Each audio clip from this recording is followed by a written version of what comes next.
Se lo hemos anunciado al comienzo de Diario de la Noche, unos vídeos en los que un profesor explica la crisis económica en 30 minutos o las causas de la caída del Imperio Romano figuran en las listas de los más visitados en Internet.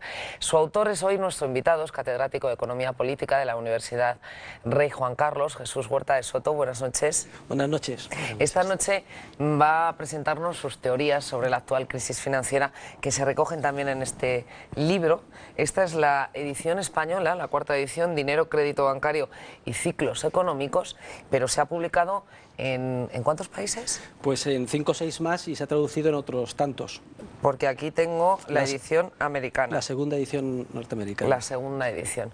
¿Y por qué estamos como estamos aquí en España? Porque indudablemente estamos mucho peor que en otros países. Bueno, el problema ha sido internacional.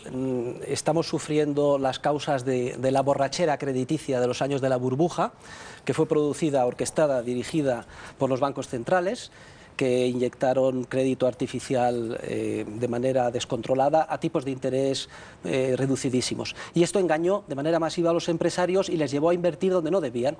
El mercado, que es muy ágil y eficiente detectando los errores, pues al final ha descubierto y ha puesto a cada uno en su sitio, y eso es precisamente la crisis, la recesión económica. ¿El mercado ese que es tan malo y que hay que regular de cualquier forma? Claro, porque lo que hay es mucha hipocresía. Se echa culpa al mercado de la situación en la que nos encontramos cuando es resultado de las malas políticas monetarias y crediticias de gobiernos y bancos centrales en la época de la burbuja.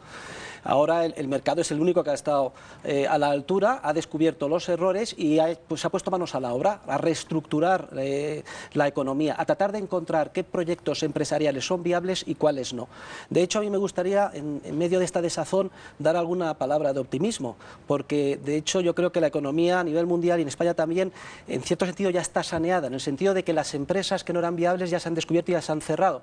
En España ha sido brutal el ajuste. ¿Hasta en el sector financiero? Bueno, eso es otra cuestión, si nos ¿no? da tiempo lo comentaremos, ¿no? Pero han desaparecido 150.000 empresas, básicamente relacionadas con el sector de la construcción y aledaños, y la prueba o la manifestación de ello está en el crecimiento tremendo del desempleo. Esos trabajadores que estaban allí, ahora es imprescindible que se reubiquen en líneas viables, y el mercado está tratando de encontrarles nuevo acomodo y reubicarlo, pero para ello es necesario cuanto antes liberalizar el mercado de trabajo, que es una de las dos rémoras que hemos heredado de la España franquista y que hasta ahora no hemos sido capaces, pues, de solucionar en el sistema democrático. ¿La España franquista es la que los sindicatos se resisten a reformar? Bueno, ¿La las dos rémoras que siguen afectándonos son la rigidez del mercado laboral, que es tradicional y crónica en nuestro país, y eso explica que siempre tengamos una tasa de desempleo en torno al doble de la de nuestros competidores, y la segunda rémora, sin duda alguna, es el sistema financiero de reparto de la Seguridad Social, que fue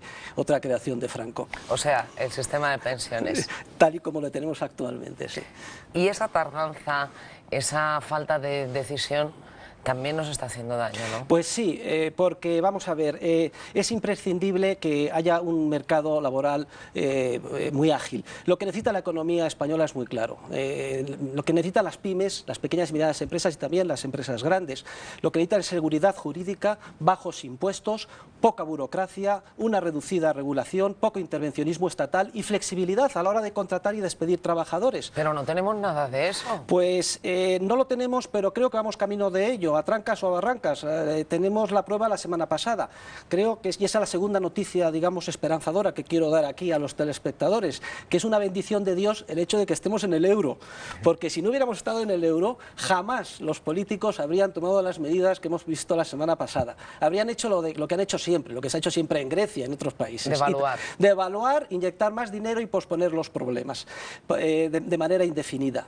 Gracias a la disciplina del euro nos vemos forzados a cambiar el modelo productivo hacia la libertad de empresa, y eso es una bendición, y debemos todos de estar muy agradecidos a esta amarga medicina.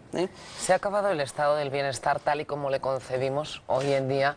No digo solo en España, digo en Europa. Es papá Estado, nos da todo y da igual lo que cueste, da igual lo que valga, porque además encima yo me creo que es gratis, claro, y que no lo estoy pagando con mis impuestos. Bueno, eso es lo que explico precisamente en el vídeo sobre la caída del Imperio Romano, que si la filosofía de depender todos del Estado y de la subvención es una filosofía condenada al fracaso y autofrustrante, porque si todos vivimos de la subvención del Estado, ¿quién produce para financiar eso?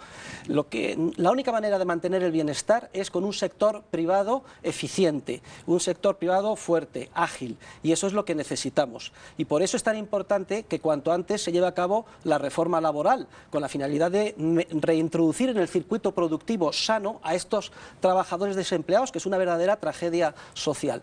Y lo que es penoso es que yo creo, en mi opinión, que se deje al albur de una negociación entre particulares. El marco jurídico básico de las relaciones sociales debe de ser decidido por las instituciones que están para ello. El Congreso. Pues obviamente, y no dejarlo al resultado de una decisión entre particulares. Es tan absurdo como si se dijera que el Código Civil y el Código Penal que sea el resultado de lo que se decida entre unos agentes particulares. No, señores, el marco básico tiene que definirse por las instituciones que están para eso y que asuman su desgaste y su responsabilidad. Y luego, dentro de ese marco, sí, dejar negociar dentro del ámbito de libertad de negociación entre las partes. Esa es la reforma laboral, que debe ser la primera. ¿Usted cree que ahí tiene razón el gobernador del Banco de España? Sí, sí, en esto creo que tiene razón el gobernador del Banco de España, por razones humanitarias, por razones sociales y porque además esos 4,5 millones de trabajadores produciendo pues serían rentas salariales, que a su vez es base imponible, y se solucionaría el problema en gran medida del déficit público que tenemos. Esa reforma es esencial. La otra reforma es la que se ha iniciado ahora tímidamente, que es la reforma del sector público, es decir, la reducción del gasto público. Pero ¿usted cree que se ha iniciado de la forma más adecuada?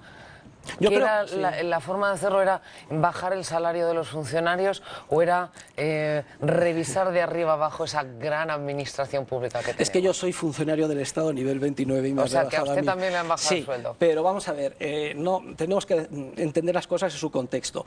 Una de las ventajas del euro es que esta recesión es una recesión sin inflación. Si no hubiéramos tenido el euro, estaríamos ahora en recesión inflacionaria, que es el peor de los mundos.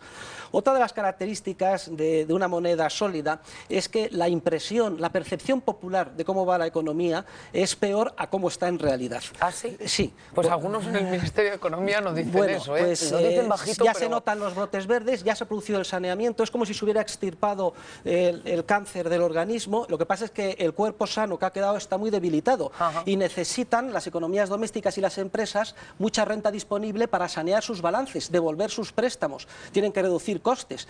Por tanto, si se les aumentan los impuestos, eso es totalmente contraproducente, como se ha hecho con el IVA, o sobre todo, que es mucho más grave, con el impuesto sobre las rentas del capital o el anunciado impuesto a los ricos. Es mucho más grave, digo, porque a un necesitado siempre se dice que mejor que darle un pez es mejor darle una caña para pescar. Bueno, pues el IVA, digamos, es un impuesto que grava al pez, pero los impuestos a los ricos, rentas del capital, etcétera, gravan a la caña y, por tanto, a lo que nos da de comer a todos, ¿no? Luego espero que no se caiga en la demagogia y no se vaya por esa vía. Aparte de que se puede demostrar, nosotros hemos hecho números, que los llamados impuestos a los ricos, en términos netos, aumentan el déficit, no le disminuyen. Es decir, que la pérdida de impuestos, el valor actual de los impuestos que se deja de percibir, es superior al ingreso de entrada al que da lugar el impuesto. Pues eso no parece tenerlo muy claro el Ministerio de Economía, ¿eh? Yo creo que en el Ministerio de Economía hay unos especialistas muy buenos y lo tienen muy claro. Otra cosa es que les escuchen y que, digamos que la invitación a la demagogia es tremenda, sobre todo en determinadas circunstancias. Pero hay que saber qué coste tiene la demagogia, sobre todo para los ciudadanos y para las clases más desfavorecidas y los trabajadores, que son los que más sufrirían si se pone este tipo de impuestos al capital. ¿Se han fugado muchos capitales de España? Pues no lo sé, pero de hecho, aunque parezca contradictorio, si se fuga el capital, dentro de lo malo es lo menos malo, porque al fin y al cabo se mantiene el capital ahí, no se destruye. Si se queda dentro y te lo graban, se destruye, y el capital no es algo que esté en un calcetín, que se pueda, digamos, extraer de manera inocua, sino que son instalaciones, fábricas, talleres, y claro, si eso desaparece y se destruye, todos los trabajadores implicados también. De hecho, según nuestros cálculos, por cada 250 millones de impuestos a los ricos se destruyen como mínimo 1.000 puestos de trabajo productivos y viables. Pues cuidadito entonces con lo que hacemos. Gracias por explicárnoslo aquí esta noche. Buenas noches. Muchas gracias.